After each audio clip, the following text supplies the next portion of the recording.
François, vient du centre tchèque pour la présentation de l'ouvrage La colonie tchécoslovaque, l'histoire de l'immigration tchécoslovaque en France, par Jean-Philippe Namon, ensemble avec Antoine Marès. Je remercie nos intervenants d'être parmi nous ce soir. Je suis sûr que ça va être très intéressant comme d'habitude et je vais passer tout de suite la parole. Et ensuite, si vous voulez, vous pouvez acheter l'ouvrage avec un prix de réduction à 20 €. Voilà, je vous souhaite une belle soirée.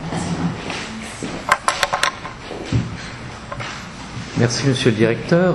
Mesdames et Messieurs, quelques mots de présentation. Jean-Philippe Namon, qui est à mes côtés et qui est l'auteur de cet ouvrage, est professeur des lycées, agrégé d'histoire en 1998, et le livre qu'il va vous présenter est le fruit, je dirais, d'un long périple qui a commencé en 1996 avec une maîtrise préparée sous la direction du professeur Bernard Michel sur les relations entre les municipalités de Paris et de Prague avant 1914. Car les relations franco-tchécoslovaques ont commencé par véritablement des relations municipales. Maîtrise suivie d'un DEA sur l'immigration tchécoslovaque, donc c'était déjà l'annonce de ce qui allait être sa thèse. Et finalement, une soutenance de thèse à l'université de Paris 1 Panthéon-Sorbonne en 2008, facilitée par un détachement comme chercheur auprès du CNRS à l'UMR Iris, Institut des Relations Internationales et Civilisations de l'Europe, dirigé par Robert Frank. Alors je voudrais ici souligner le caractère unique et novateur de ce travail qui a été justement couronné par le prix Václav Černý, qui a été créé il y a quelques années, au début des années 90, par mon ami Václav Jamek à l'ambassade tchèque de Paris. Toute histoire de migration répond à un certain nombre de questions. Pourquoi et comment quitte-t-on son pays? Comment arrive-t-on dans un autre pays? Comment s'y organise-t-on? Quel rapport se tisse entre les nouveaux venus et leur point de chute? Que devient le rapport à la patrie originelle?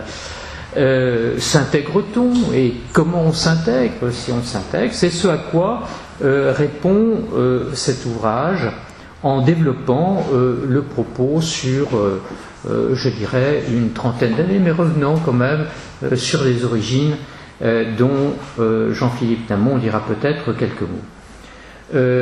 Nous pourrions faire une généalogie des travaux qui ont été entrepris sur la présence tchécoslovaque en France. Le premier, à ma connaissance, c'est un travail de maîtrise qui a été soutenu en 1971 à l'université de Paris 1, qui est cité dans ce volume. Puis il y a eu quelques articles publiés lors des années 90 dans des ouvrages collectifs, là aussi, qui figurent dans ces bibliographies. À Prague, un ou deux universitaires et chercheurs se sont emparés du sujet, mais d'un point de vue strictement tchèque. En Slovaquie, ça a été la même chose, en particulier autour de Martin, la ville de Martin, Svätý Turčianský Martin, Saint-Martin de Touriec, dès les années 80. Mais je dirais que Jean-Philippe Namon est le premier à croiser sur cette thématique des sources officielles, des sources associatives, des sources privées et publiques, des sources françaises et des sources tchèques et slovaques. De fait, il s'inscrit dans une histoire sociale des migrations qui a été animée par quelques universitaires dans les années 1980 autour de la revue Hommes et Migrations qui a été refondée dans les années 90. Et puis pour ce sujet, pour cette thématique, on ne peut pas ne pas citer ici l'ouvrage pionnier de Janine Ponty, en particulier sa thèse Polonais méconnu, l'histoire des travailleurs immigrés en France dans l'entre-deux-guerres, qui a été publiée en 1988 aux publications de la Sorbonne et qui a été rééditée en 2005. Donc je souhaite un pareil destin à cet ouvrage sur la colonie tchécoslovaque. Un dernier point, avant de donner la parole à l'auteur, le cheminement du livre. Un livre, c'est toujours une longue aventure. Je l'ai dit, une soutenance de thèse en 2008, l'obtention du prix Václav Černý en 2009, la décision prise par l'Institut d'études slaves de publier l'ouvrage fin 2009, une réduction du volume de thèse. En fait, la thèse est toujours plus importante que la publication qui en sort. Je crois que il y a à peu près 40% du volume qui a été enlevé par l'auteur, et ça a pris quelques mois. C'est une tâche qui n'est jamais facile parce que il faut faire des arbitrages souvent douloureux, puis quelques mois de travail éditorial avec plusieurs relectures et la mise en page sur un texte typographiquement exigeant qui, comme pour tout texte universitaire et comme c'en est la tradition à l'Institut d'études slaves, s'attache à respecter les graphies originelles. À cet égard, il faut rendre hommage ici à l'équipe qui a travaillé, notamment Florence Dupont et Serge Aslanov, sans qui ce livre ne serait pas. L'ouvrage était prêt cet été. Le voici tout chaud sorti, tout frais, pour vous le présenter. Et je terminerai mon propos en disant que ça a été un plaisir de travailler avec Jean-Philippe Namon au cours de ces derniers mois, mais c'est une autre histoire, et je lui laisse maintenant la parole. Je vous remercie. Alors, je voudrais effectivement commencer en disant que, en effet, un livre et une thèse, c'est vraiment un travail collectif. Antoine Marès sait à quel point il m'a conseillé et aidé tout au long de ces dernières années. C'est le cas aussi de Bernard Michel, qui a été mon directeur de thèse. Et puis, effectivement, l'ambassade, à travers le prix Václav Černý, a joué un rôle aussi, l'Institut d'études slaves. Donc c'est vraiment un travail d'équipe pratiquement, hein, et je ne parle même pas des historiens qui m'ont précédé et dont je me suis servi, dont j'ai lu les travaux pour ce travail. Donc vraiment merci à tous, et merci au Centre tchèque de m'accueillir ce soir pour cette présentation. Je voudrais m'arrêter d'abord sur le titre même de l'ouvrage, afin d'expliciter ce qui a été ma démarche, parce que voilà, le titre c'est Une histoire de l'immigration tchécoslovaque. Si on veut comprendre l'histoire de cette présence tchécoslovaque en France, des choix sont à faire. On peut penser à des grandes personnalités. On a à l'esprit des gens comme Milan Kundera, on a à l'esprit des gens comme, si on remonte un peu plus loin, comme František Kupka, Alphonse Murat. On a c'est Pavel Tigri, le plus proche de nous pour l'action politique. Mais on peut aussi penser à l'immigration ouvrière, qu'elle soit tchèque ou slovaque, parce que comme d'autres pays, comme la Pologne, comme l'Italie, la Tchécoslovaquie a été un pays de départ pour de nombreux ouvriers, agricoles, industriels, pour des mineurs. Donc, a priori, des gens d'horizons très divers. Comment traiter l'histoire de cette présence? Quoi de commun entre Kundera et un mineur tchèque ou un ouvrier agricole slovaque des années 1920 ou 1930, et même, que signifie vraiment être tchécoslovaque, et notamment dans la période qui nous occupe, puisque on peut être tchèque, slovaque, mais on peut être aussi allemand, hongrois, on peut être aussi ruthène à cette période. C'est le cas de certains des immigrants qui se trouvent en France. Donc est-ce qu'on a affaire à une collection d'individus qui sont tous différents, ou est-ce qu'on peut essayer effectivement d'écrire une histoire collective? Alors c'est ce que j'ai essayé de faire à travers un biais qui est d'écrire donc l'histoire de la colonie. Donc c'est une histoire, une possibilité d'écrire cette histoire. Alors pourquoi partir de la colonie? En quoi ça peut être pertinent? Il y avait au moins deux raisons principales à ce choix. D'abord, j'ai voulu mettre au cœur de l'étude le lien qui unit ces immigrants qui fondent la colonie en 1914, puisque dès la fondation de la colonie en 1914, en août 14, c'est une fédération d'associations, donc c'est évidemment un bon moyen d'aborder cette histoire de l'immigration. Ceux qui participent à ces associations, ceux qui adhèrent, ceux qui font vivre ces associations sont des immigrants.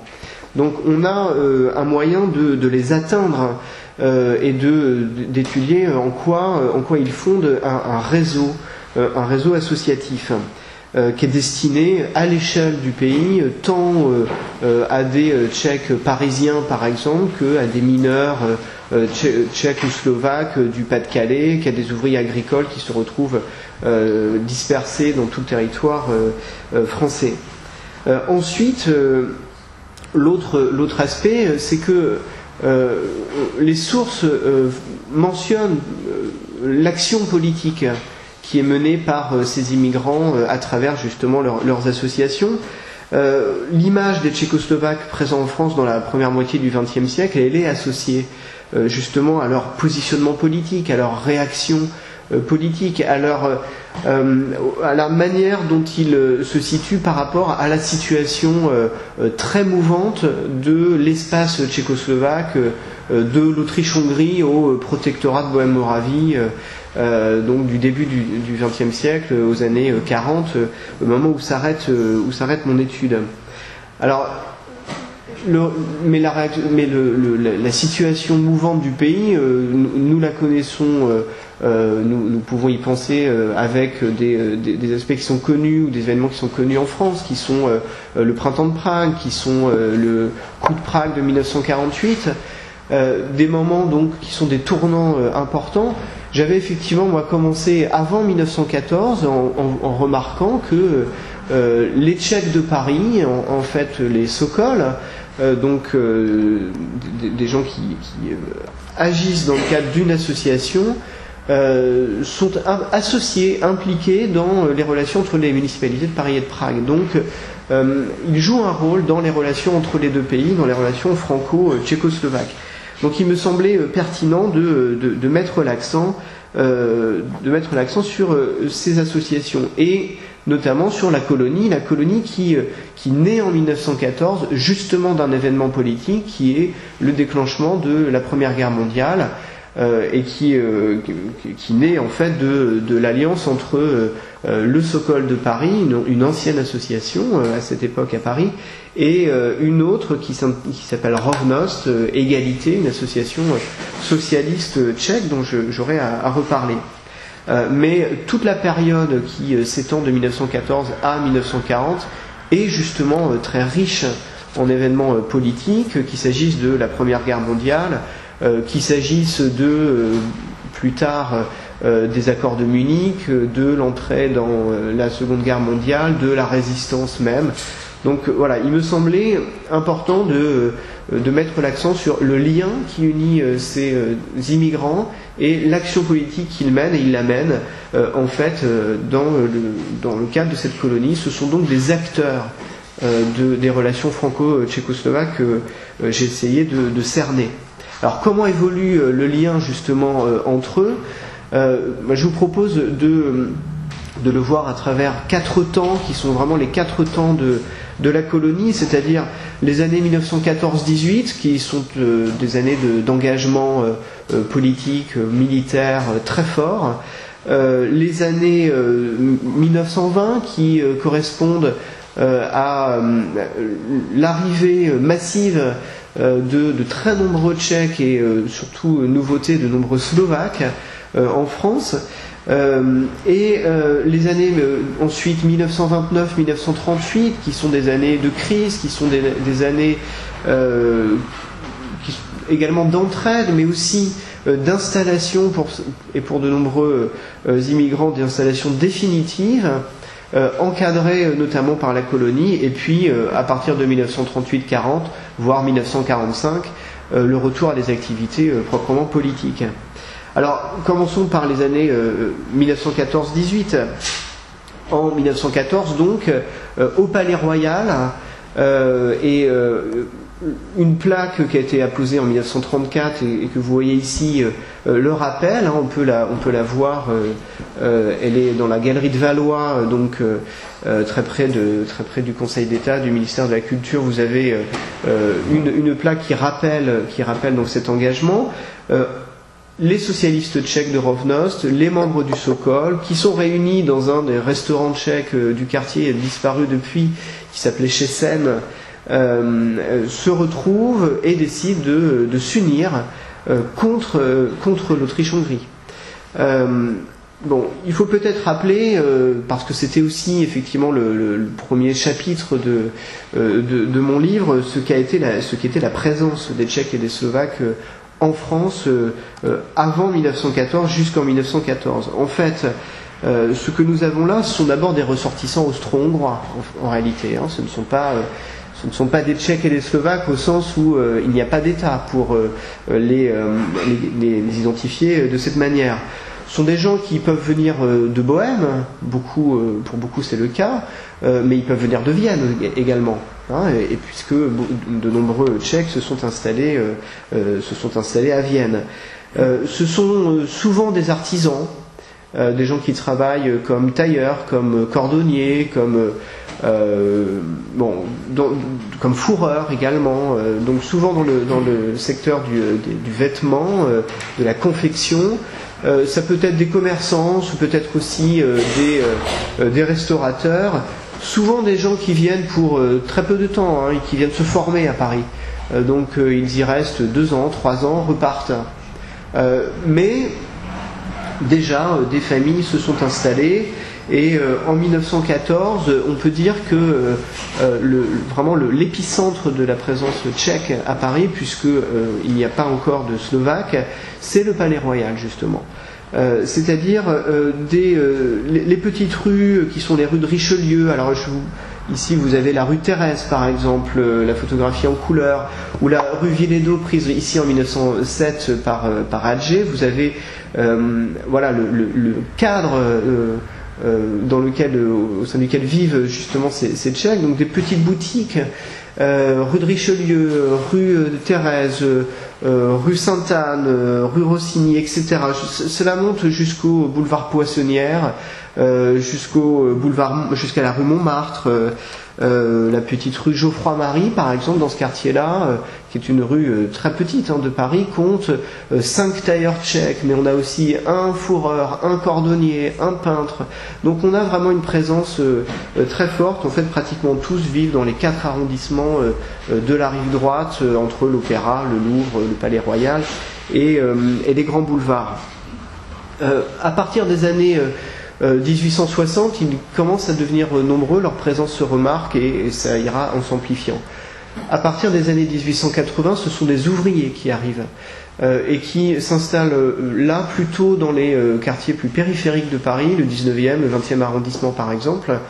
On a pour le reste dans les départements par exemple du Nord ou de l'Est, mais l'Alsace et la Moselle qui sont alors allemandes, des familles de mineurs qui viennent s'installer et qui sont tchèques, le plus souvent à cette période.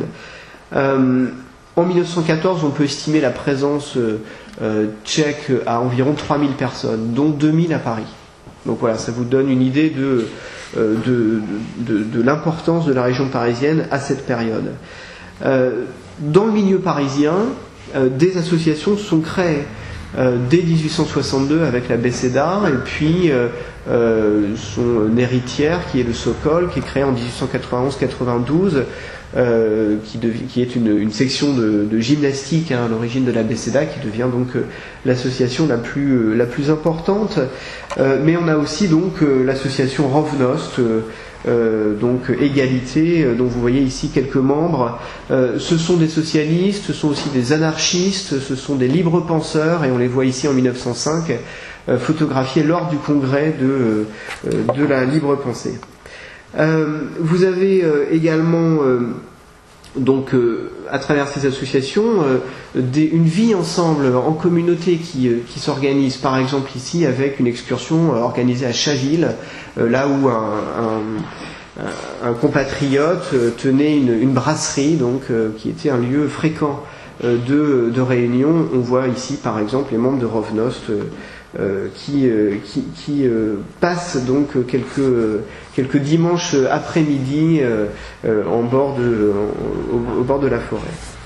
Alors, la Première Guerre mondiale elle-même, on a ici une image extraite d'un journal français, Le Miroir. La Première Guerre mondiale donne l'occasion de se réunir justement. On a donc des Sokol et donc plutôt des gens à cette époque marqués à droite, liés aux nationalistes français, et des socialistes anarchistes qui se retrouvent autour de la cause nationale. Dès l'été 14, donc, ils fondent la colonie avec trois objectifs: enrôler des volontaires dans la Légion étrangère française pour combattre pour l'indépendance nationale tchèque, organiser une propagande et protéger ceux qui sont restés en France pendant la guerre. Donc, participer donc à cela, c'est d'abord engager des volontaires. On estime qu'environ 500 volontaires s'engagent parmi les Tchèques parisiens dès l'été 14. Donc une mobilisation très rapide et relativement massive.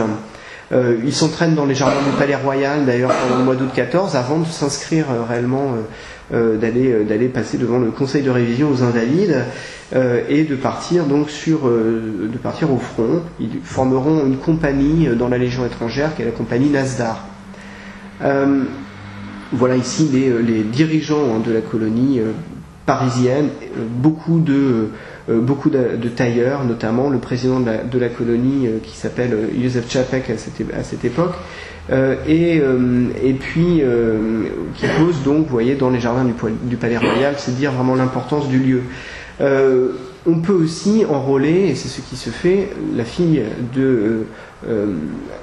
du président Čapek le fait, Marceline Čapek, s'enrôle, elle, comme infirmière dans la Croix-Rouge. Voilà, on la voit prise ici, elle décédera en fait pendant la guerre, et deviendra une sorte d'icône pratiquement pour la colonie, pour les Tchèques de France. Ça consiste aussi en une propagande qui est active.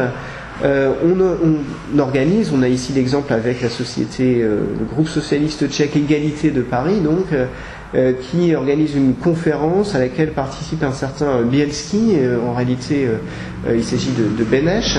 Beneš a fait partie, quand il était étudiant en 1907 à Paris, de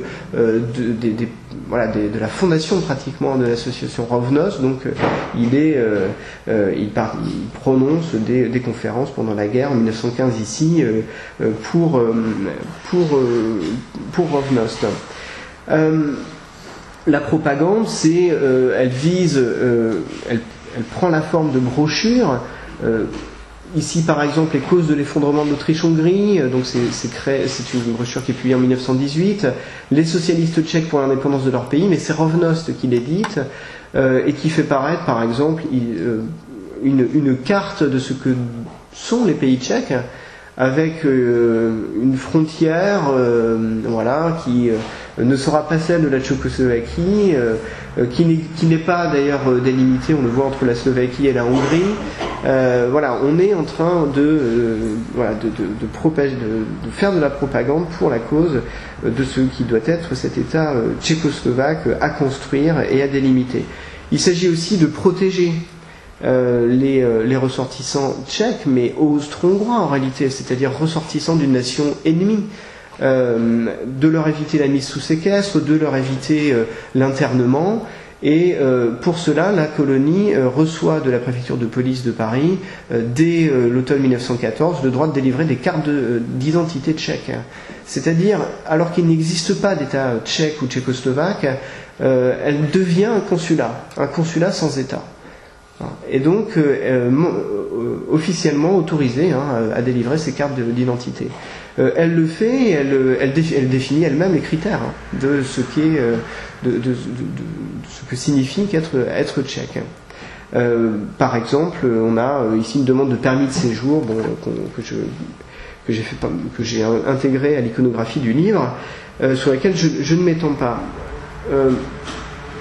l'émigration tchèque agit donc, mais l'émigration politique, c'est-à-dire Masaryk, Beneš, reprend en main dès 1915 la colonie, l'intègre en fait au réseau des associations qui existent dans tous les pays où vivent les Tchèques. En tous les cas, cette émigration politique, ce Conseil national qui devient donc tchécoslovaque,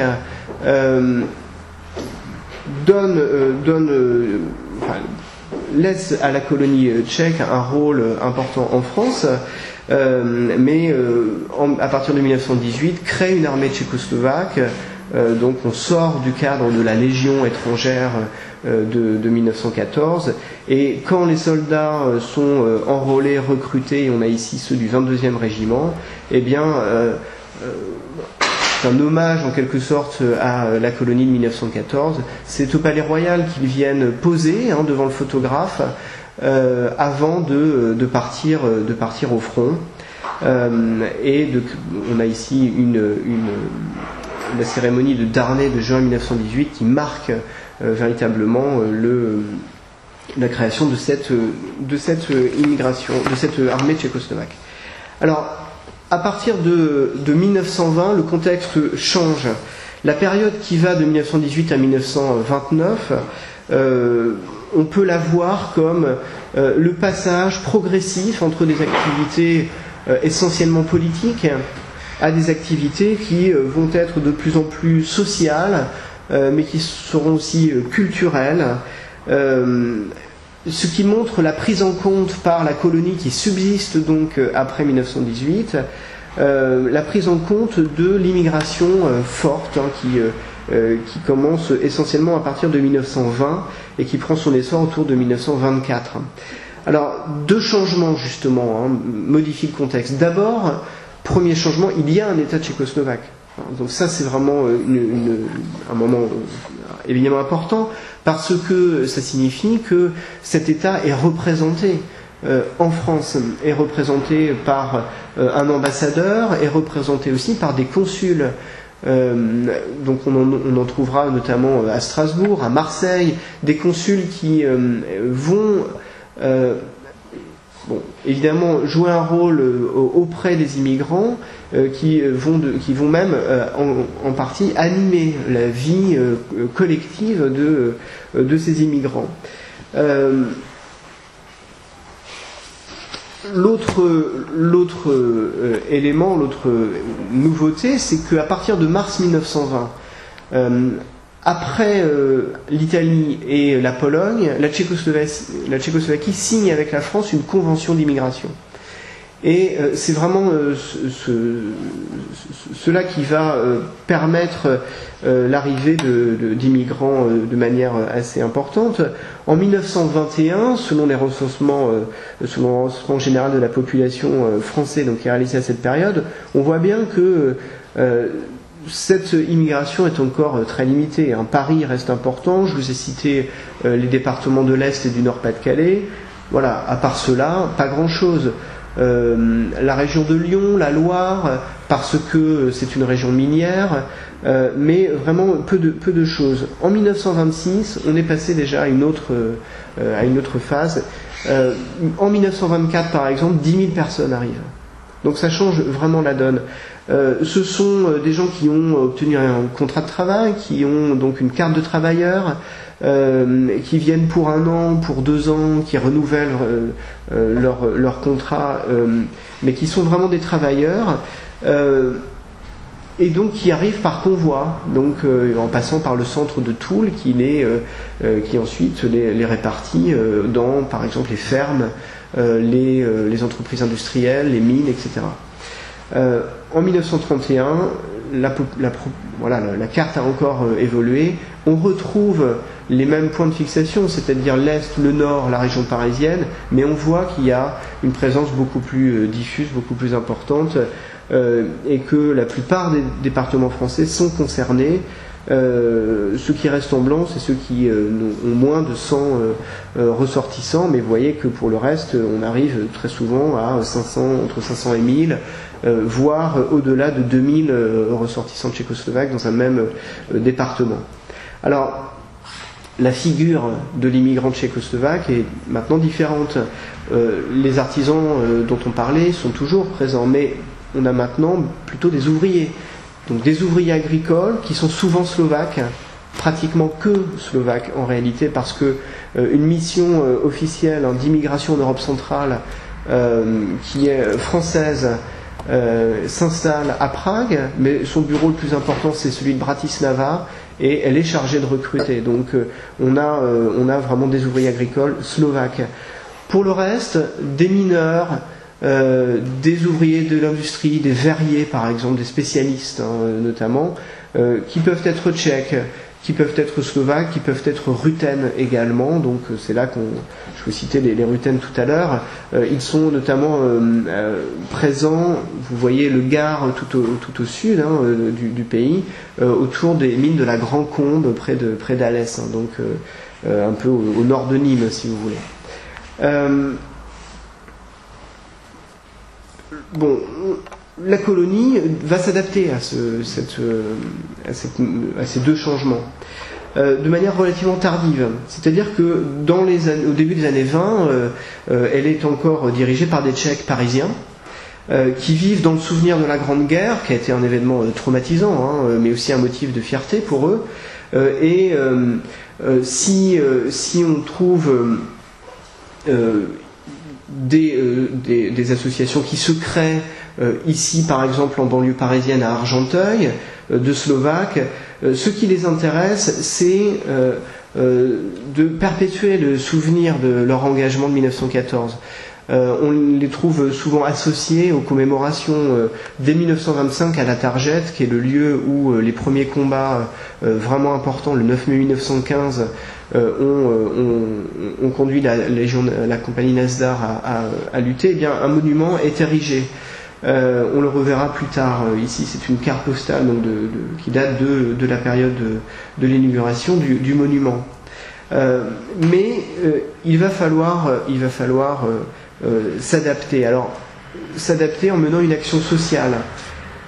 L'action sociale, elle consiste tout simplement à informer les candidats au départ, qui sont encore en Tchécoslovaquie, ou les immigrants qui se trouvent en France. Ça passe par des journaux. Il est publié à Prague un journal social-démocrate qui s'appelle Vysterovalec, c'est-à-dire donc l'émigré, qui permet à toutes les associations tchèques et slovaques, tchécoslovaques, donc dans le monde, de rendre compte de leur activité. C'est une sorte de tribune, si vous voulez, un moyen d'information. La colonie, les associations locales s'en servent pour dire où l'on peut trouver un emploi, quels sont les niveaux de rémunération, quelles sont les conditions de travail, voilà, comment localement la vie en commun s'organise, dire que simplement prévenir qu'une association existe en un lieu donné. Bon, voilà l'action sociale, elle commence tout simplement de cette façon-là, mais très rapidement on va aussi créer des caisses de secours pour les cas où des compatriotes se trouveraient en situation de chômage, de maladie, pour des veuves qui se trouveraient en France et sans ressources. Les consulats, justement, à ce moment-là, jouent un rôle, c'est-à-dire qu'ils reçoivent via l'ambassade des subventions qui permettent d'abonder ces caisses de secours. Les cotisations des membres suffisent rarement. Et de la sorte, la colonie devient assez vite un relais important pour justement assurer cette action sociale. L'idée aussi, c'est très rapidement de mener une action culturelle. Alors, ça passe par je vous citais, alors j'aurais dû vous le passer juste avant, voilà un exemple de moyen d'information. Vous avez, je vous parlais de Vistero Valets, et bien voilà comment ce journal permet de s'informer. À partir de 1925, il publie un supplément, donc qui fait 4 pages au départ, dédié aux associations de France. Donc c'est dire aussi l'importance de l'immigration tchécoslovaque en France par rapport aux autres pays. C'est vraiment devenu un pays de destination des émigrés tchécoslovaques. Mais vous voyez ici qu'en 1925, le journal fait sa une sur quoi ? Sur le monument de la Targette, en fait. C'est-à-dire, on en reste encore à la période de la Grande Guerre. C'est vraiment ce qui intéresse encore le plus, parce que c'est rédigé par, en particulier par le président de la colonie de cette époque, par exemple, Hlavacek, qui est un Tchèque parisien, en fait. L'action culturelle, elle consiste à créer des cours, à organiser des cours de langue pour les enfants. On a ici, vous voyez, la classe tchécoslovaque de Paris en 1924, peu fournie à vrai dire, quelques élèves seulement, mais c'est une action qui, on le verra dans les années 30, prend de l'importance. En réalité, une vie locale existe. Les communautés sont assez nombreuses pour qu'existe une vie en commun. Notamment après Paris, en banlieue parisienne et autour d'Argenteuil, dans des villes comme Colombes, c'est le cas ici. Vous voyez des ouvriers slovaques là pour le coup qui rentrent du travail en bicyclette, et vous voyez à quoi ressemblait donc le paysage urbain de cette banlieue nord à cette époque. Mais voilà, c'est un endroit où on peut se marier. Il y a une vie familiale, une vie commune importante. On émigre en famille très souvent, c'est-à-dire que on peut avoir des frères et sœurs qui émigrent, un père qui part et la famille rejoint le premier parti, et puis des oncles, des tantes, parfois le père, la mère plus âgés qui rejoint les enfants qui ont trouvé un travail, et finalement voilà, on a donc cette vie en commun. Pour les Slovaques, le recensement d'Argenteuil par exemple est très très clair quand on le regarde. Le lieu de naissance de la plupart de ces Slovaques d'Argenteuil, c'est la ville slovaque de Lutina, et c'est donc en réalité des gens qui se connaissent pratiquement avant de partir, et c'est par dizaines que l'on part. Donc on recrée en France. Ce n'est pas propre du tout aux Tchécoslovaques.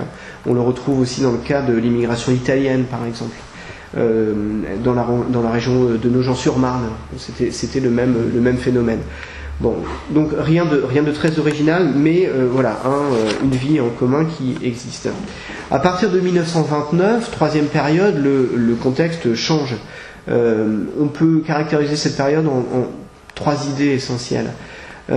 D'abord, en 1929, la colonie change de statut et devient une société de secours mutuel. C'est-à-dire que là, l'action sociale devient essentielle. L'action sociale devient plus ambitieuse. Elle n'est pas directement liée en fait à la dépression économique, parce qu'elle commence en fait en 1931 seulement en France, mais au fait que ceux qui sont là sont des gens fragiles. Ce sont des ouvriers, ce sont des gens modestes qui ont besoin prioritairement d'entraide. Donc la colonie le fait. On est à un moment où l'émigration atteint un pic. La carte de 1931 que nous avons vue le montre. Celle de 1936 que vous voyez ici montre, elle, à la fois une relative stabilité, c'est-à-dire que ceux qui étaient en 1931, disons, les volumes restent à peu près semblables, mais aussi un resserrement, c'est-à-dire que entre les deux dates, à cause de la dépression cette fois, de nombreux retours ont eu lieu, mais dans les lieux où, comme la banlieue parisienne, comme Paris même, comme le Nord-Pas-de-Calais, les gens sont restés. Et sont restés dans une situation plus compliquée. Donc l'entraide est vraiment quelque chose d'essentiel. Elle fonctionne à Paris à travers, à partir de 1930-31, la mise en place d'un dispensaire, dont les locaux sont d'ailleurs très près de la place de l'Odéon, donc dans le quartier. Il s'agit en fait d'assurer des soins médicaux avec des visites médicales gratuites en tchèque ou en slovaque, parce que ça aussi c'est un critère important, se faire soigner dans sa langue c'est évidemment beaucoup plus confortable et important, mais ça fonctionne aussi en province. À partir de 1934, à l'instigation notamment de Madame Ossouska, donc la femme de l'ambassadeur Ossouski, un fonds d'aide aux mineurs est mise en place, donc pour ceux qui travaillent notamment dans le Pas-de-Calais. Le deuxième personnage de la colonie, outre le président donc qui s'appelle Ottokar Flanderka, qui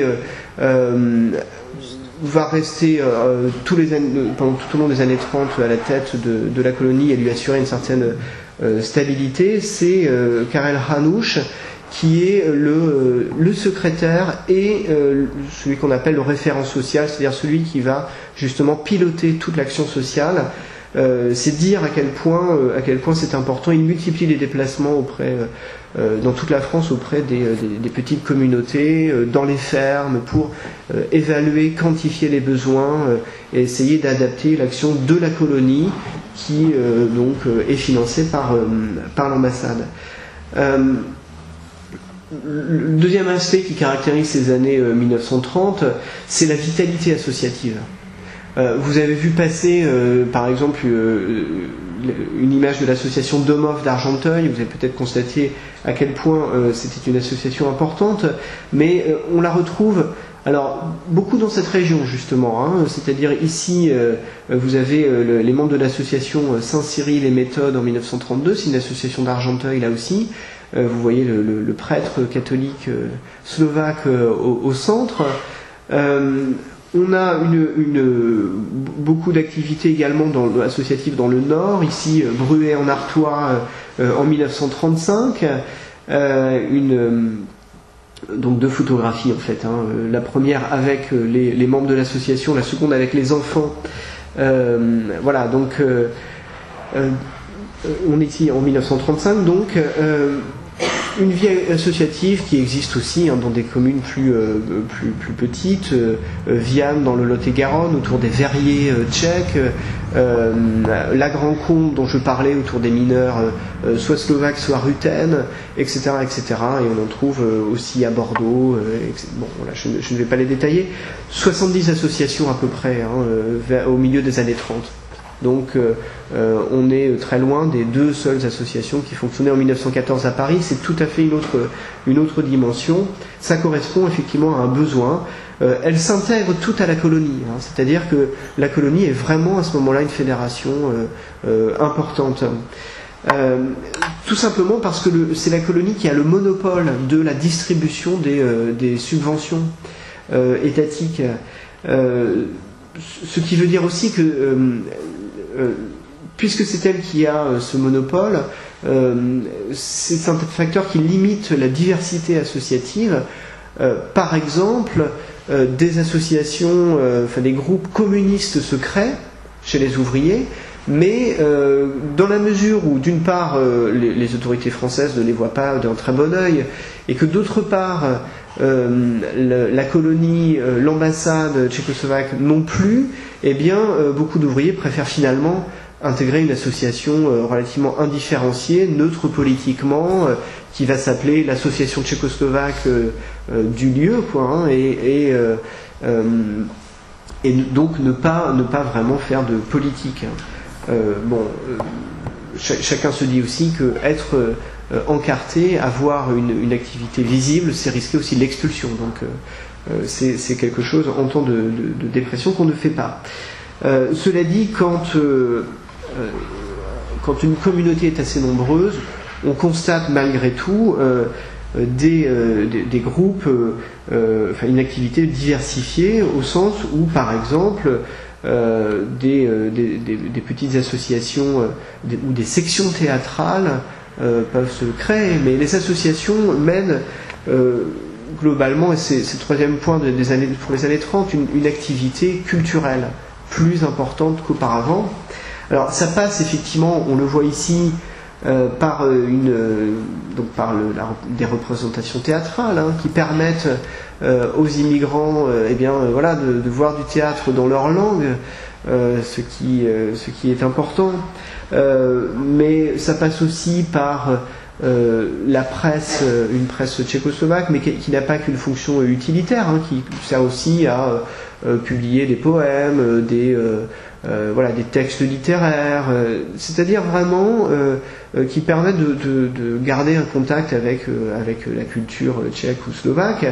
On trouve même des encarts ou des pages dédiées spécifiquement aux enfants. Car en réalité, les écoles vont prendre de l'importance. Donc des troupes théâtrales, des bibliothèques associatives, des équipes de football ou des clubs de cyclistes, on peut imaginer toutes sortes d'activités en commun, permettent de se retrouver, et puis bien sûr des soirées entre compatriotes, ça peut être le 28 octobre, mais d'autres occasions sont possibles. Mais les classes vraiment vont jouer un rôle important. Donc ici par exemple à Argenteuil, les élèves de la classe tchécoslovaque de 1935, vous vous rappelez de la photo de 1924 à Paris, beaucoup plus d'élèves maintenant fréquentent ces classes.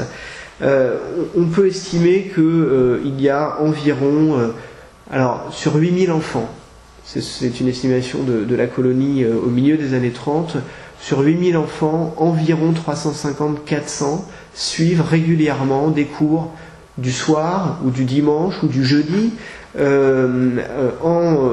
cours de langue, des cours de civilisation, des cours de grammaire, tout simplement, d'histoire, de géographie, dans leur langue.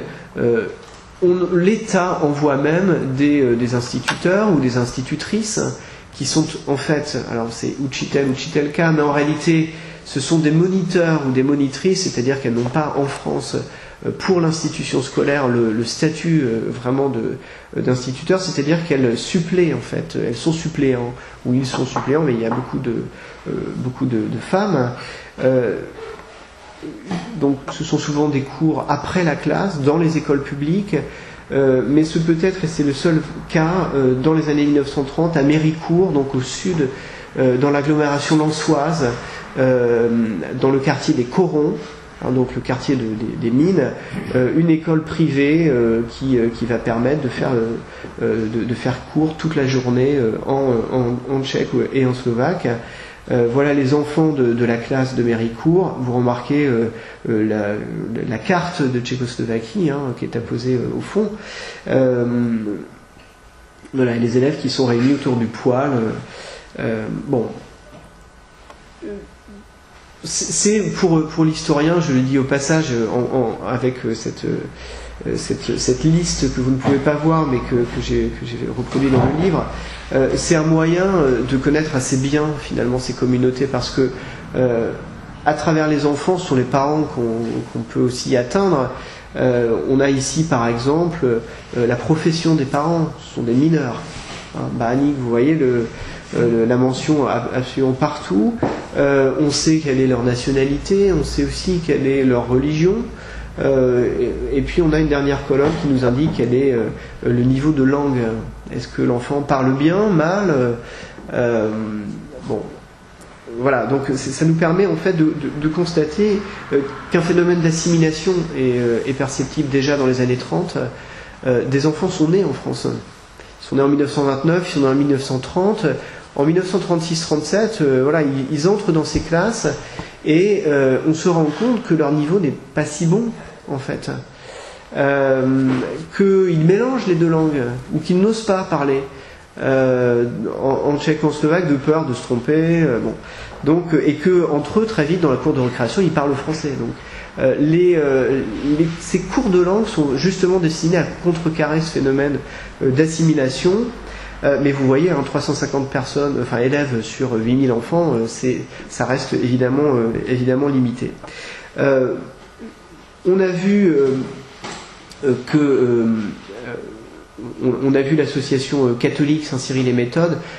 Les fêtes de Noël comptent aussi, c'est-à-dire en fait la vie religieuse. Les fêtes de Noël, ça permet d'offrir, c'est organisé par les associations, hein, ça permet d'offrir des étrennes aux enfants, et donc en fait d'aider les parents par là même. Mais voilà, on leur offre un repas. Mais c'est la vie religieuse, grosso modo, qui est importante. Ici, c'est encore le cas d'Argenteuil, que l'on retrouve. Voilà, devant la basilique d'Argenteuil en 1935, une messe qui vient d'être prononcée en slovaque. Et vous voyez l'affluence. On organise même des pèlerinages à Lourdes, ici en 1936. Donc une vie religieuse qu'on peut rattacher également à cette vie culturelle au sens large. L'action politique donc est passée au second plan, très clairement dans cette période.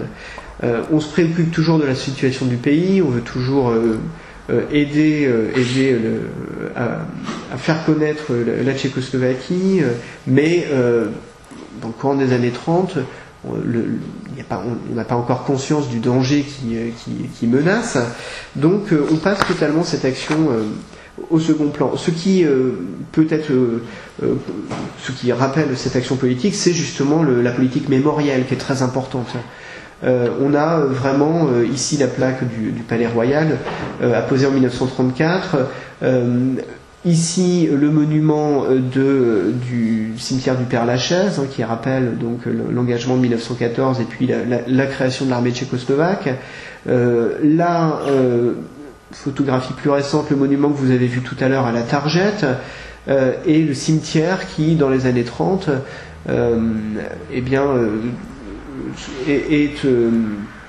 trouve sa place derrière justement le monument où sont enterrés par exemple Marceline Chapek qu'on voyait tout à l'heure, l'infirmière, et les volontaires de Nasdaq. Donc vraiment toute une politique mémorielle très importante à cette période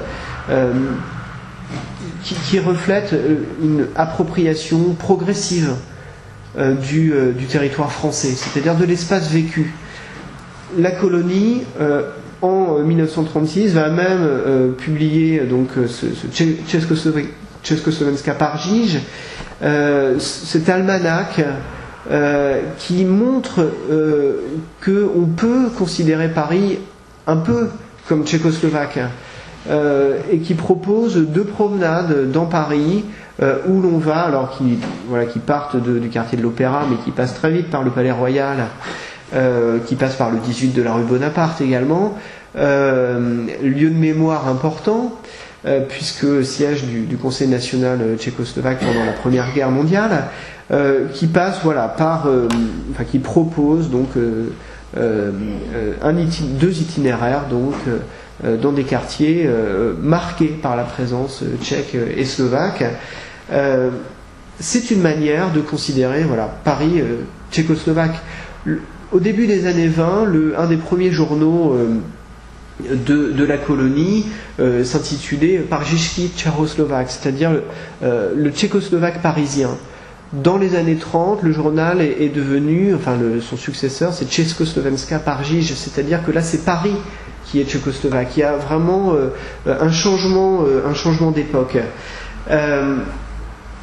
Bien sûr, les communistes restent toujours à l'écart de cette mémoire commune.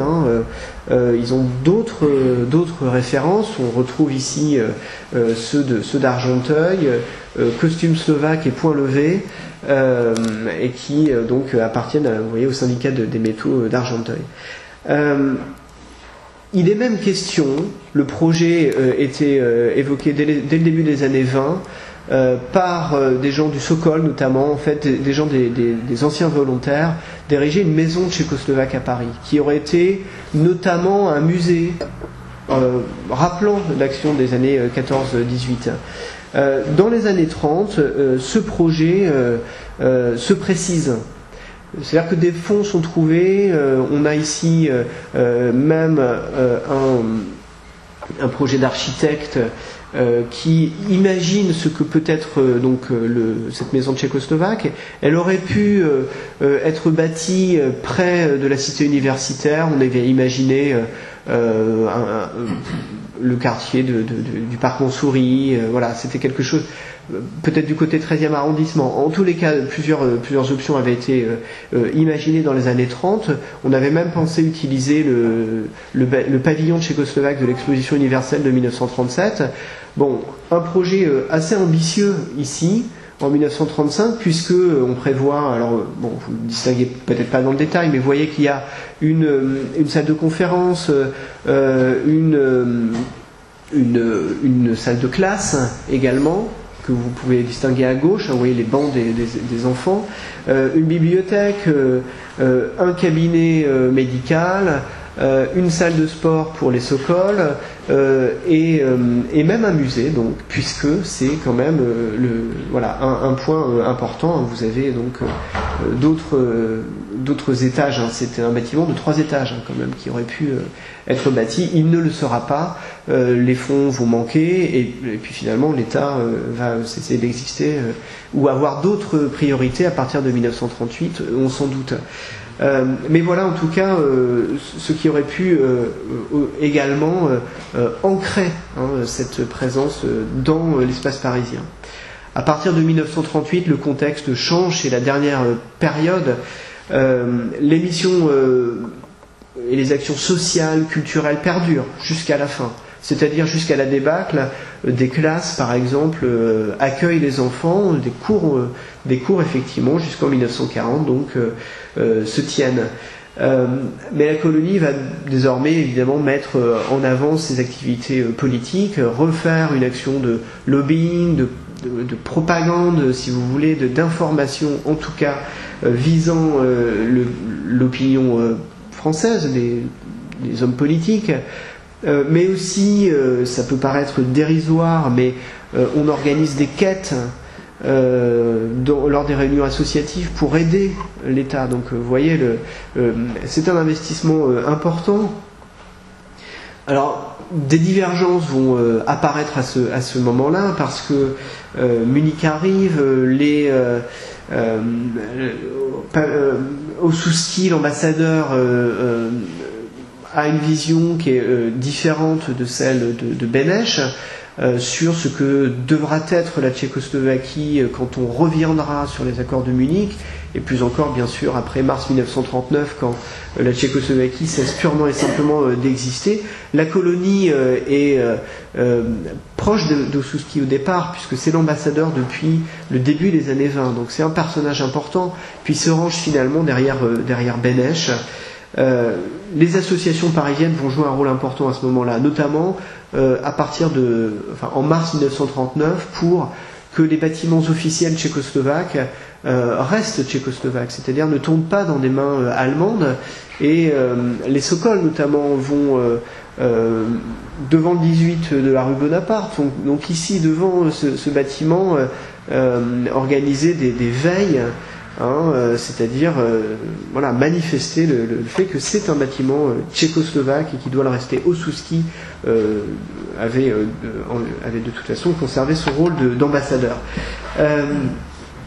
L'action militaire ne peut plus être celle exactement de 1914, mais tout de même en 1938, dès 1938, quelques jours avant les accords de Munich, la colonie fait une offre de service à l'État français en disant « nous pouvons fournir des volontaires ». Elle recevra une réponse très évasive de remerciements pour cette offre, mais les accords de Munich sont signés, donc la guerre n'a pas lieu en 1938. Mais en 1939,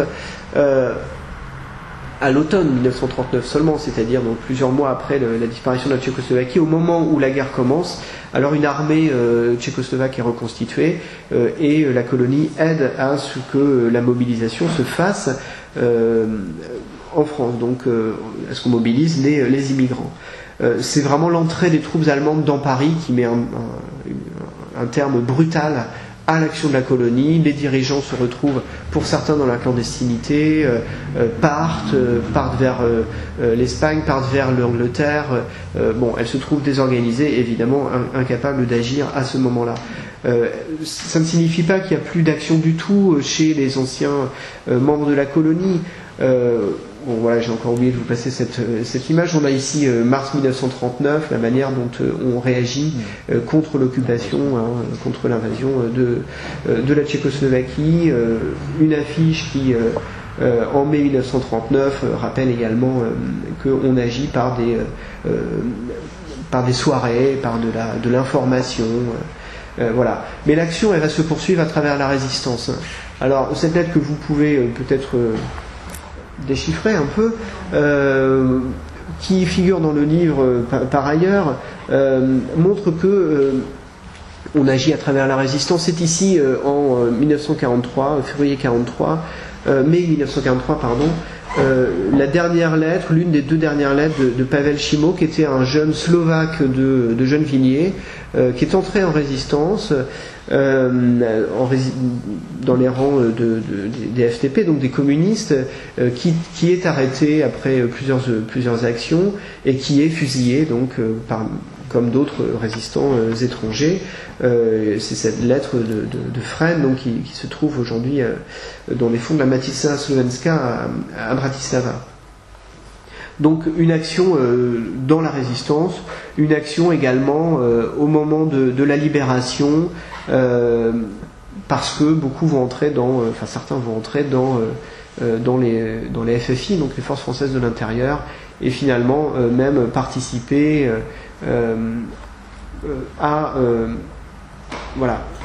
au combat de la libération en 1944, en août 1944, des Tchécoslovaques agissent. Et vous voyez donc ici comment on prévoit donc par le biais de groupes de combat de mener l'action lors de l'insurrection parisienne. La période envisagée 1914-1940, donc c'est vraiment le temps de la colonie, de sa fondation à sa disparition brutale. C'est le temps d'un réseau avec des personnalités, des individus qui sont particulièrement agissants après 1945 jusqu'en 1948, qui est une période où la colonie est refondée.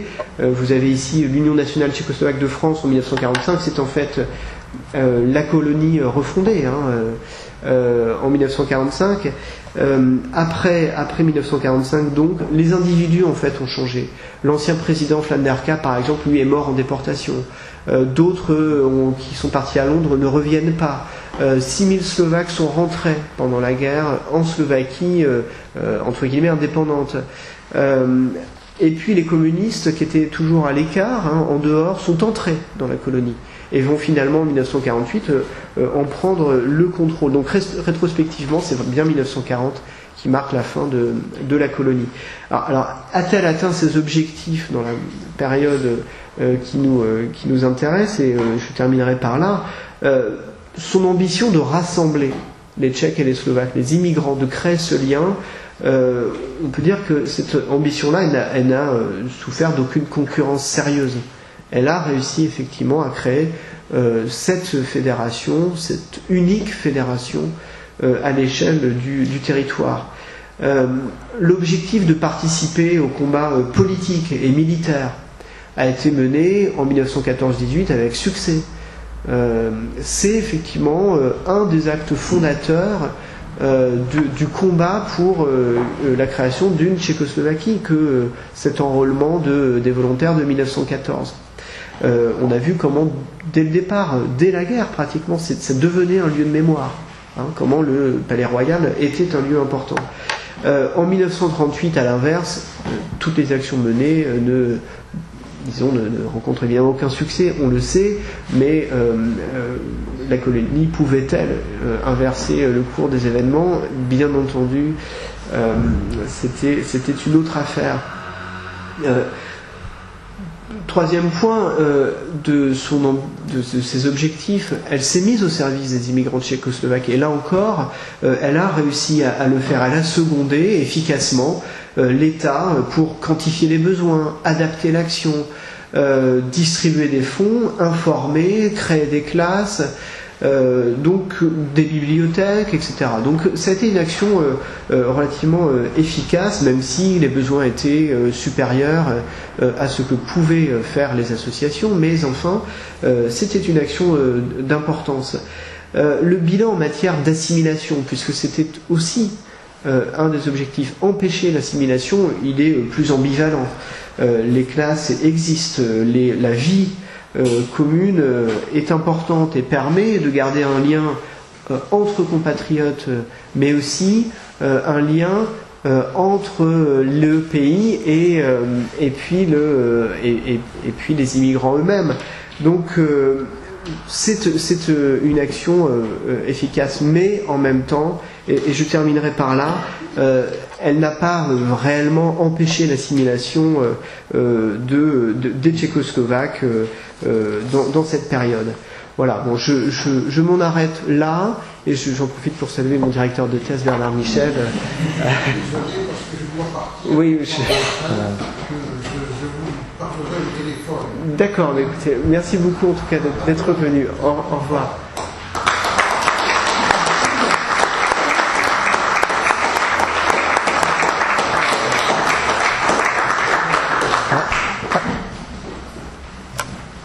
Avant de vous passer la parole, et je ne doute pas que vous aurez de nombreuses questions, je voulais faire quatre remarques.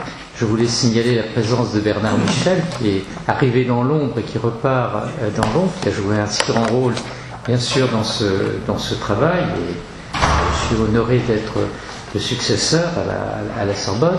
Et puis la présence également de M. Tcherny, conseiller de l'ambassade tchèque à Paris, qui a joué un grand rôle dans l'obtention du prix Václav Tcherny et a favorisé cette publication.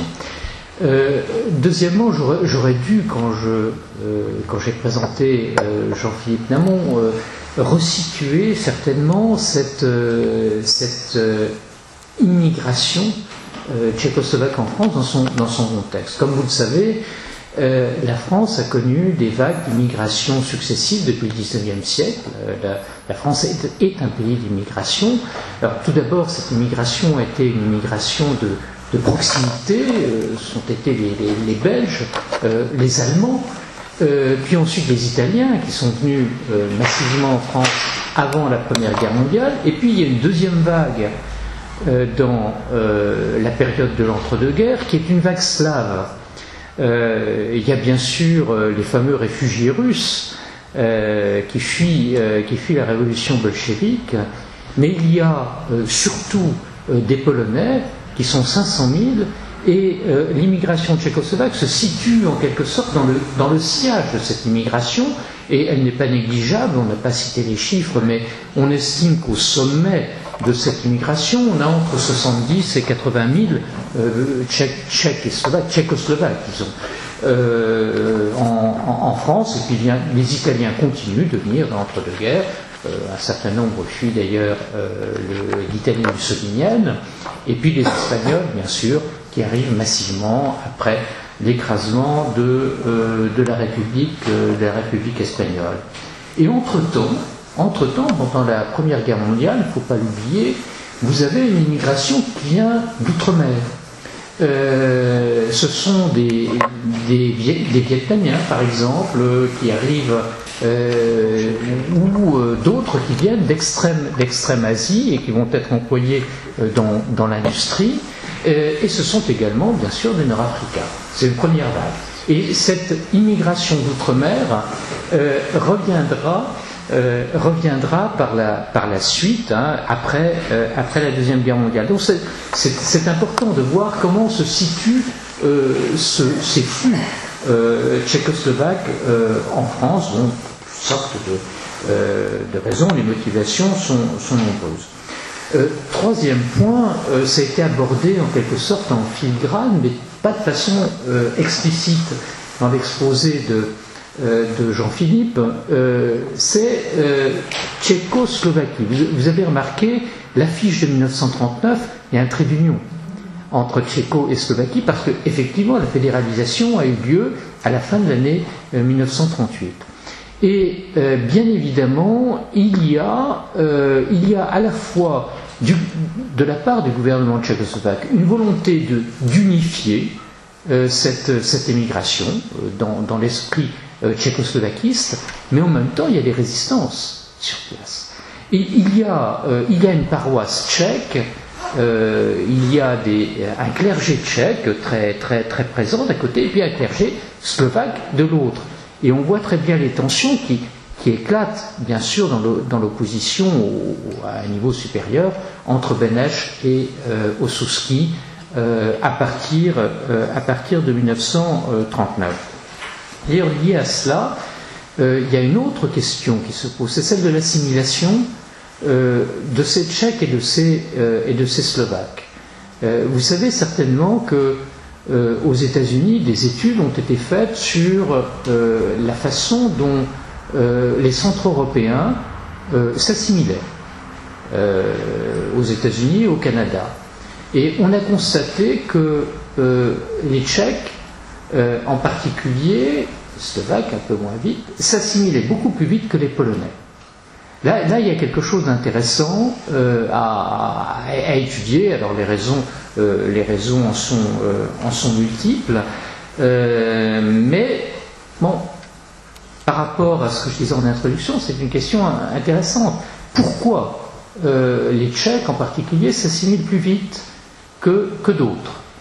Est-ce que le lien avec la patrie se dissout plus vite, alors que du côté de Prague, on essayait de maintenir ce potentiel qui pouvait être intéressant sur le plan économique, etc. Et puis, dernier point, le propos de Jean-Michel Lamont, il est au fond d'écrire ce qu'a été la vie de ceux dont on ne parle jamais.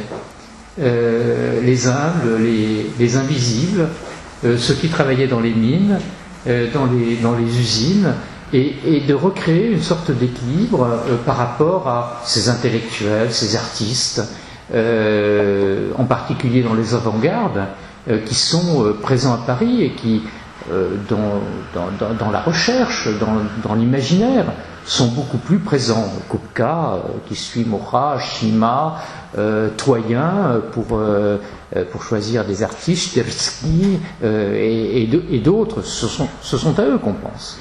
On ne passe pas aux mineurs de Merlebach ou de Lens ou de la Grand-Combe, et pourtant ils sont là, et souvent ils ont fait souche, et on retrouve ces noms encore aujourd'hui quand on consulte les annuaires, c'est une trace durable et en général intégrée. Il serait intéressant d'ailleurs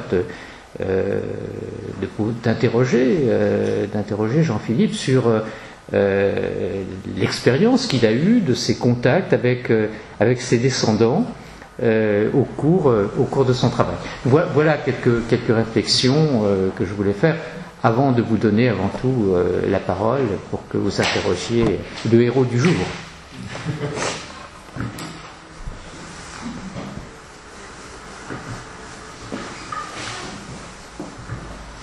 Merci pour votre présentation intéressante.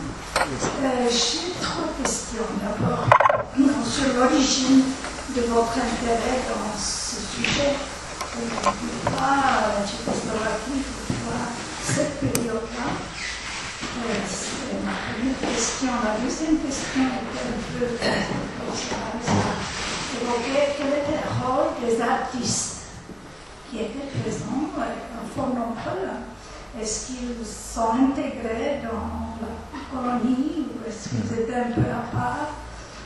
Et troisième question que je voulais poser, est-ce que les Tchécoslovaques sont restés administrativement tchécoslovaques ou est-ce qu'ils ont acquis tous, la majorité, la citoyenneté française? Bon, je ne suis pas d'origine tchèque ou slovaque, donc mon intérêt ne vient pas de là. Il vient de beaucoup de choses différentes, mais tout simplement, j'appartiens à une génération qui a vécu avec la chute du mur et l'ouverture, et donc voilà, la Tchécoslovaquie est devenue un pays, puis la République tchèque et la Slovaquie sont devenus des pays accessibles. Voilà, c'est venu de cette façon-là, et puis après c'est un parcours universitaire aussi. Moi, je me suis aussi intéressé au thème de l'immigration, et je me suis vite rendu compte qu'il y avait là quelque chose à faire, parce que c'était une lacune, ça n'existait pas vraiment. Voilà, donc beaucoup de choses personnelles et liées tout simplement à la génération à laquelle j'appartiens, quoi, hein. Pour le cas des artistes, eh bien, disons que dans les périodes où une action politique est à mener, on retrouve effectivement des artistes qui s'impliquent. En 1914, quelqu'un qui ne s'impliquait pas du tout dans la vie collective des Tchèques, c'est František Kupka. En 1915, il va devenir le président de la colonie. Donc un anarchiste qui qui se met à la tête d'une structure comme celle-ci. Voilà un exemple, mais il y en a d'autres.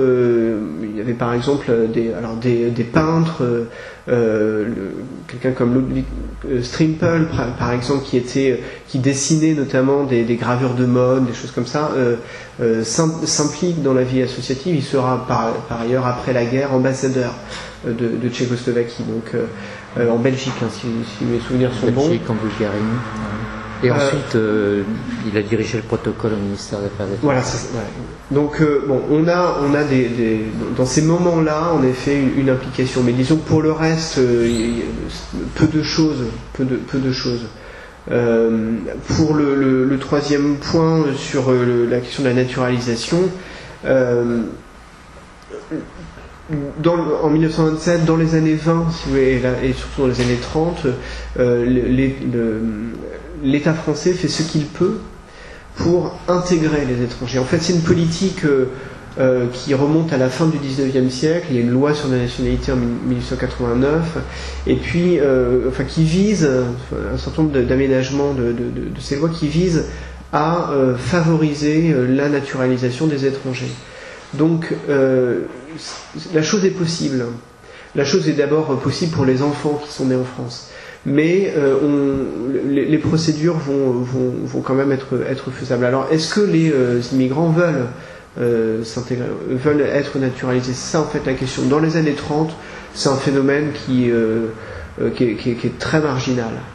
Parce que ceux qui viennent, donc nombreux à partir de 1924, mais ceux qui viennent jusqu'au début des années 30, sont là depuis trop peu de temps pour entrer dans une démarche de ce type. Et donc c'est marginal. En revanche, pour ceux qui sont restés en France, donc après 1945 et surtout après 1948, le retour devient improbable. Et donc on fait en sorte de devenir français. Et c'est plutôt à partir de 1948, donc on a des cas de naturalisation plus nombreux. Ça ne veut pas dire qu'on souhaite oublier ses racines, hein, mais c'est vraiment une démarche qui va tout simplement faciliter la vie sur place, hein, et puis montrer qu'on fait aussi partie de cette société-là. Mais dans les années 20, dans les années 1930, ça n'existe pas vraiment. J'ajouterais peut-être que l'idée d'un retour est souvent présente encore au début des années 30. Le recul n'est pas suffisant, donc il n'y a pas de raison de demander sa naturalisation. D'ailleurs, la pratique du retour sera massivement adoptée par les Slovaques. Une fois, d'une part, procédure politique délibérée du gouvernement slovaque à partir de mars 1939, de rappel Donc vous allez avoir des milliers, voire des dizaines de milliers de Slovaques qui vont rentrer en Slovaquie. Pour les Tchèques, c'est évidemment plus compliqué. Et on verra le niveau d'ailleurs d'engagement, c'est-à-dire le partage, je dirais, avec leur nouvelle patrie va se traduire par des engagements très très résolus dans la résistance communiste d'un côté, mais aussi la résistance non communiste de l'autre, qui est aussi une preuve en quelque sorte d'assimilation à la patrie de destination. Vous avez déjà en partie répondu. C'est sur le retour des gens au pays est toujours resté pour moi un petit peu bizarre parce que j'ai eu plusieurs échos de gens qui étaient retournés volontairement ou par patriotisme, comme vous disiez, et de certaines personnes qui étaient installées en France, avaient des enfants nés en France et qui avaient été plus ou moins rapatriés de force, en particulier en Slovaquie. Alors je ne sais pas si vous avez des éclaircissements là-dessus, si à l'époque le fait d'être d'origine tchécoslovaque impliquait pour les autorités françaises de Vichy des gens qu'il fallait obligatoirement ramener chez eux.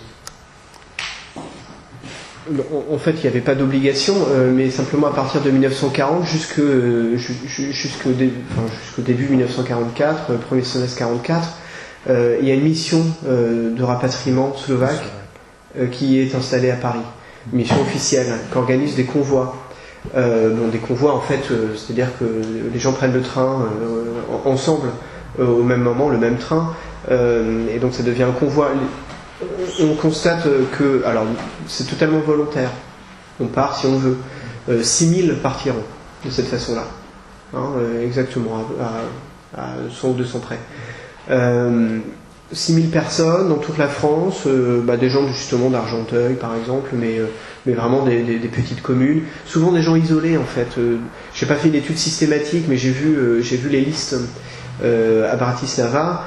Il m'a semblé que c'était souvent des gens isolés qui se retrouvaient dans des fermes, qui étaient sans famille et qui repartent en se disant, alors pas forcément par patriotisme d'ailleurs, mais en se disant on vit en France occupée, c'est peut-être mieux en Slovaquie indépendante. C'est des aspects de ce genre, des motifs de ce genre. C'est pas politique si vous voulez, mais en tout cas c'est seulement volontaire. Ensuite, il y a des retours organisés. Dernière chose, les convois en fait, les convois ils sont importants. Les premiers convois sont importants. C'est 200 personnes qui partent en même temps, c'est 400 personnes, voire 500. Et c'est là qu'on a l'essentiel des 6000, jusqu'à en gros début 1941. Et puis après, en fait, on se rend compte que il y en a de moins en moins. Et finalement, ce qu'on appelle un convoi, c'est 6 personnes, début 44. Donc ça devient c'est les plus significatifs. Il faut dire aussi globalement, pour avoir un repère, que on est passé entre 70 000 et 80 000 au pic, au tournant des années 20-30, à environ 40 000 à la fin des années 30. Donc une grosse partie de cette population quand même est rentrée face à la possibilité de trouver du travail, la situation économique de la France. Et d'autres partiront après la guerre, en revanche, en 46, en 47, c'est des gens qui pensent, avant 1948 bien sûr, mais qui pensent donc retourner au pays, voilà.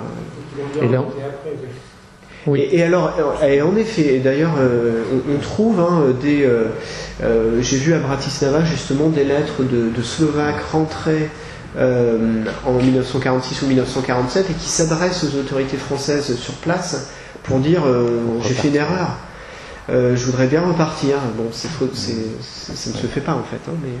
Oui, et c'est un phénomène qui touche l'ensemble de l'Europe soviétisée. On connaît le cas, y compris de ces Russes blancs qui rentrent en 1945 pour reconstruire la patrie. Les Arméniens qui rentrent massivement aussi, les Polonais, les retournants polonais. Janine Ponty avait fait des enquêtes sur place où lorsqu'elle interviewait, c'est ce qu'on appelait les Français d'ailleurs quand ils rentraient en Pologne, désormais, c'était des gens qui s'effondraient en disant qu'ils avaient commis la grande erreur de leur vie de revenir. Il y avait la fibre patriotique, là, il s'agissait de reconstruire leur pays ravagé, et beaucoup y ont cru. Voilà. Et puis il y a des retours qui ne sont pas organisés aussi. Hein. Il y a des gens qui ont un itinéraire particulier qui les ramène au pays. Moi, j'avais eu l'occasion de téléphoner à quelqu'un qui avait donc vécu à Vianne quand il était jeune homme, près donc dans le Lot-et-Garonne, qui en avait gardé l'accent. Donc, vous voyez, bien sûr, c'est ce qu'on retrouve chez des Polonais aussi, hein, des Polonais qui parlent avec l'accent marseillais, par exemple.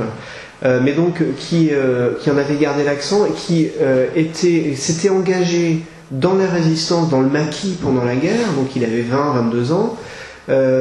Puis finalement, il avait poursuivi, il avait combattu jusqu'en Tchécoslovaquie, puis il y était resté, il était retourné en fait dans son petit coin de Bohème, et il y avait passé sa vie. Alors, lui ne semblait pas regretter particulièrement son choix de l'époque, mais voilà, il y a aussi des itinéraires un peu hors normes, particuliers. Bon, c'est une époque voilà, qui le permettait. Deux questions ponctuelles de plus long terme.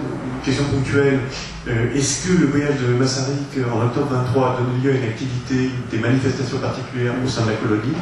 Et puis d'autre part, une question de plus long terme, tu nous as bien expliqué que tant la mouvance socialiste que la mouvance communiste, surtout vers la fin, a eu une visibilité dans la colonie ou à la périphérie.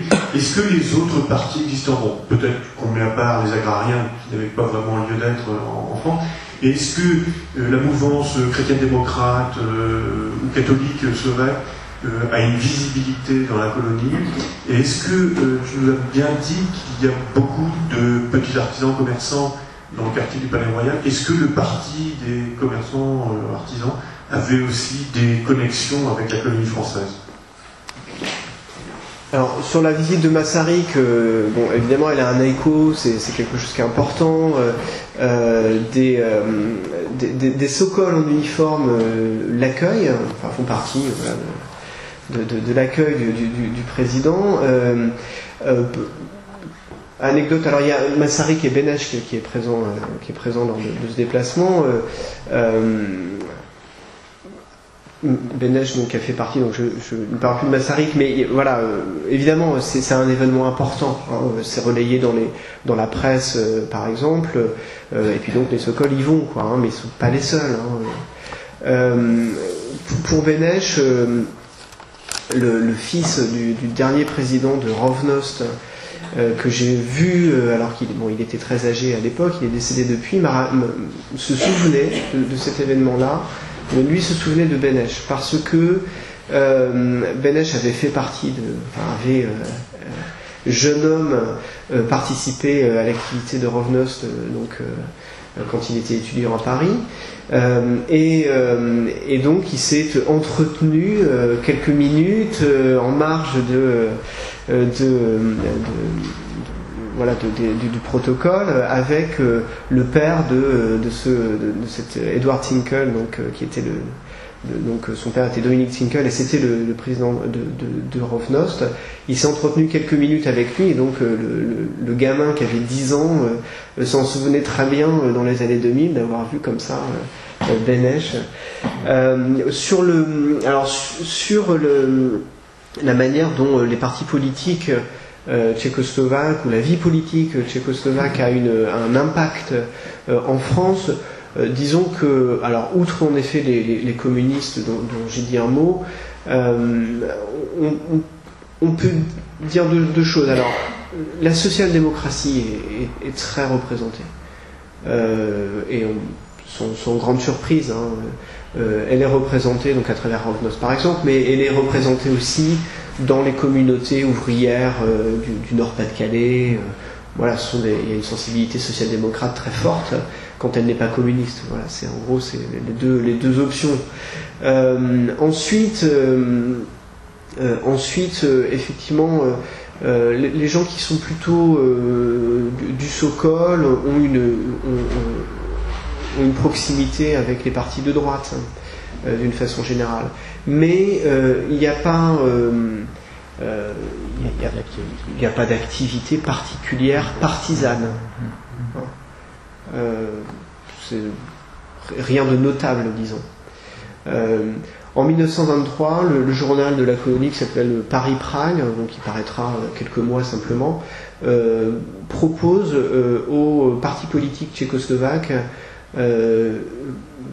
quelques pages pour présenter en fait leur programme, et c'est relativement ouvert. Mais voilà le seul lien très très concret, très direct, où des responsables ou des partis vont trouver une sorte de tribune en français qui plus est, donc s'adressant a priori pas directement aux immigrants. Ça date de 1923 et c'est tout, à ma connaissance. Oui, la seule trace qu'on pourrait trouver, c'est peut-être un lien avec les socialistes nationaux qu'on retrouve très fortement représentés au sein du Sokol. Et puis c'est Beneš, donc c'est le ministère des Affaires étrangères. Donc là il y a quelques traces, mais rien de très significatif. La politisation, elle se fait vraiment autour de la social-démocratie et du Parti communiste, qui d'ailleurs a des interventions concernant les conditions dans lesquelles on accueille les ouvriers, les immigrés tchécoslovaques en France à plusieurs reprises au Parlement. Annie Guénard, vous savez.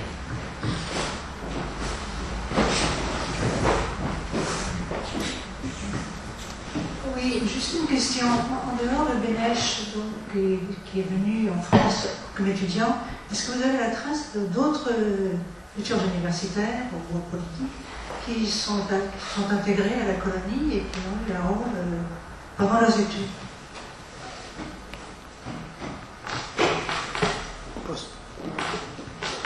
Désolée, je vais faire du temps. Non. Oui, je peux peut-être répondre. Non, parce que les étudiants fonctionnent en marge. Ils ne sont pas intégrés à la colonie. D'abord, ils passent peu de temps, et ils ont d'autres lieux de sociabilité que la colonie. C'est en particulier l'Institut d'études slaves, où ils se regroupent, et on ne les retrouve pas. Alors, et on le voit même avant la guerre, les liens qu'a eu Beneš avec la colonie sont des liens très, très ténus. Il a été effectivement membre de Rovnost, et d'ailleurs je me souviens de discussions dans les années 70, depuis les années 70, vous voyez, c'est déjà ancien, avec des responsables du Sokol à Paris.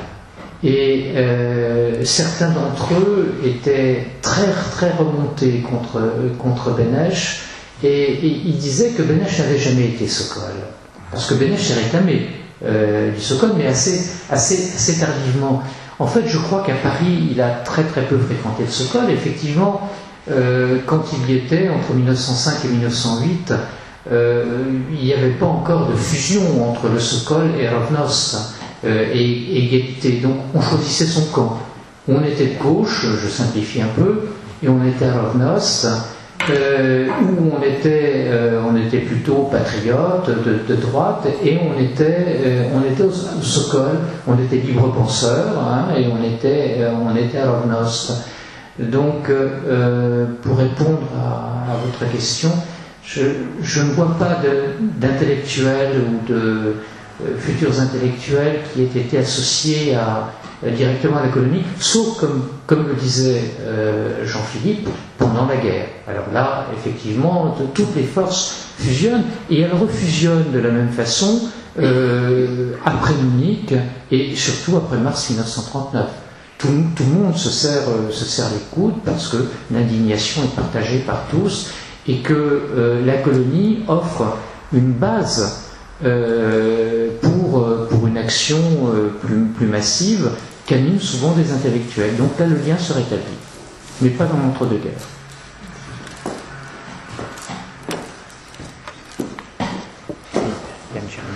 Bonsoir. J'aimerais bien vous poser une question qui dépasse un peu le sujet de votre livre. Je suppose que la majorité des émigrés tchécoslovaques qui sont partis en France l'ont fait pour trouver le travail, mais peut-être aussi pour découvrir le pays dont ils rêvaient longtemps et dont ils ont entendu parler dans leur pays. Alors, est-ce que vous avez, pendant vos recherches, est-ce que vous avez trouvé aussi des témoignages des personnes ou des récits? Comment ils ont, quelle était pour eux la France découverte? Est-ce qu'ils étaient contents de leur séjour ici? Est-ce qu'ils étaient contents peut-être aussi de l'accueil? Quelles étaient des relations avec des voisins français, avec aussi avec des entreprises où ils ont travaillé? Merci.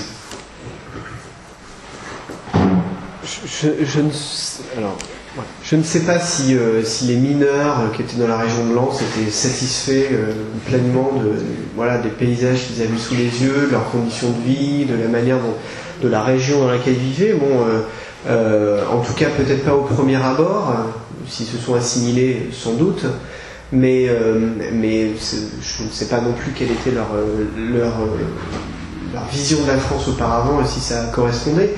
Ce qu'on peut dire en revanche, c'est que les membres des associations parisiennes qui vivaient près du Louvre, près de l'Opéra, c'est-à-dire vraiment au cœur de Paris, avaient comme ambition de faire découvrir à leurs membres alors la ville, c'était facile, mais aussi les environs. Il y avait des excursions de type culturel. On allait à Chantilly, par exemple.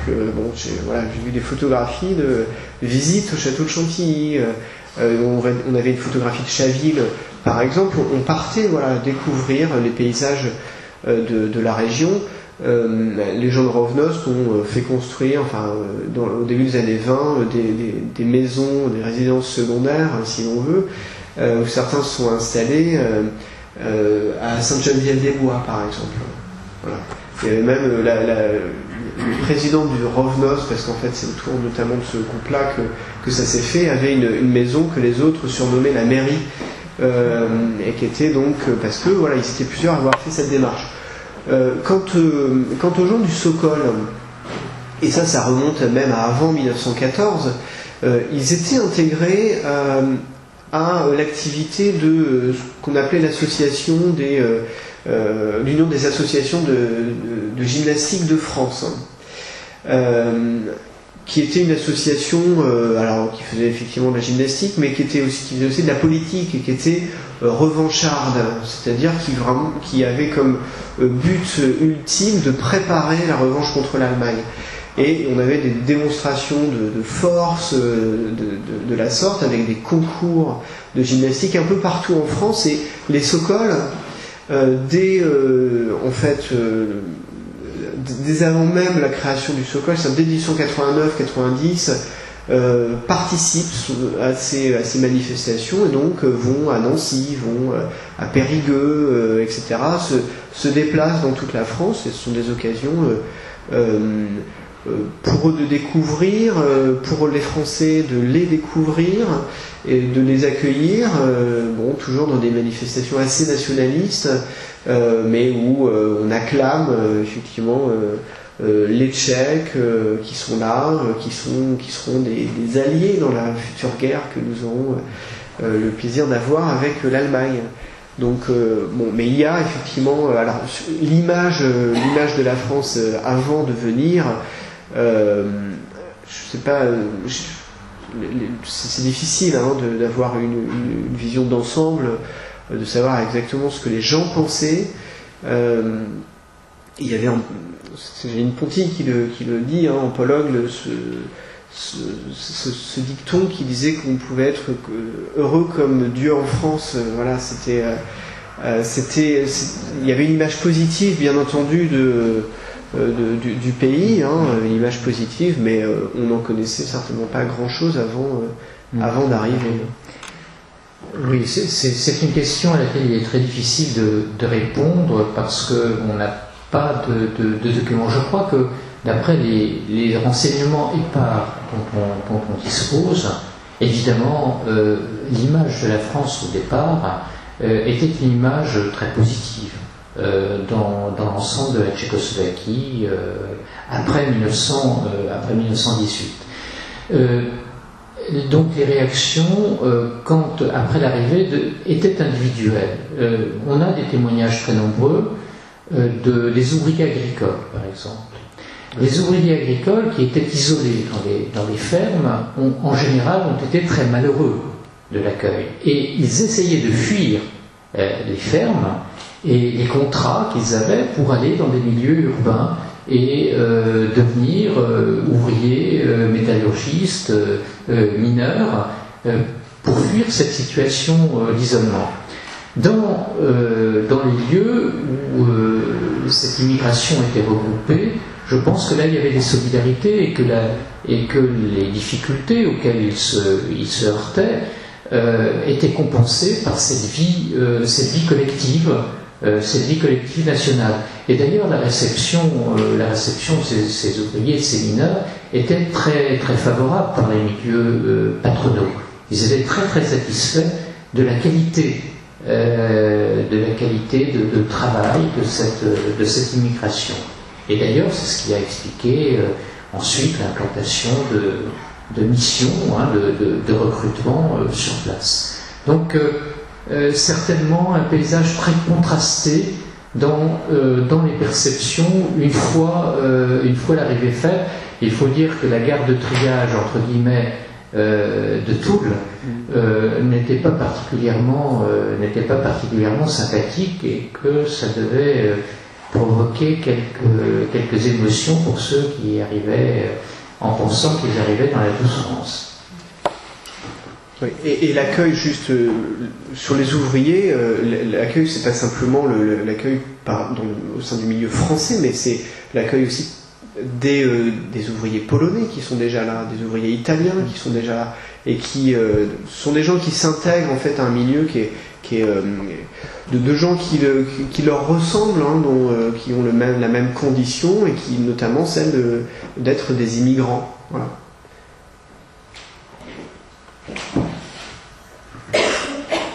Est-ce qu'il y avait des contacts entre la colonie tchèque, tchécoslovaque et les Polonais, par exemple?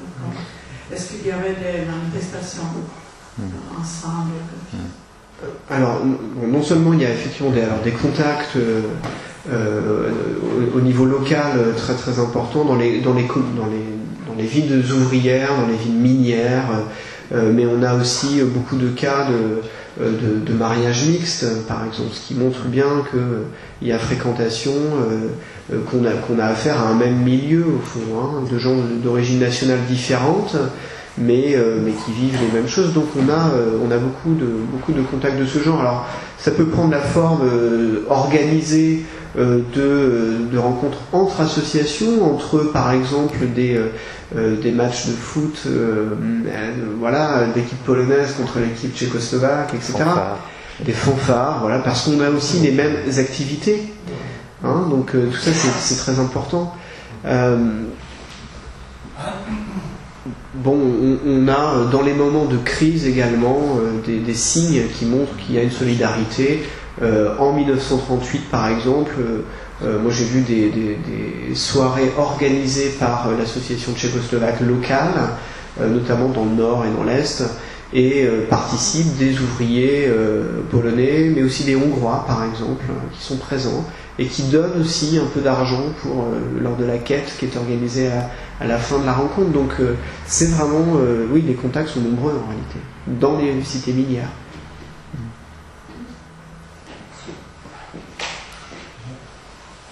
Oui, j'ai une petite question.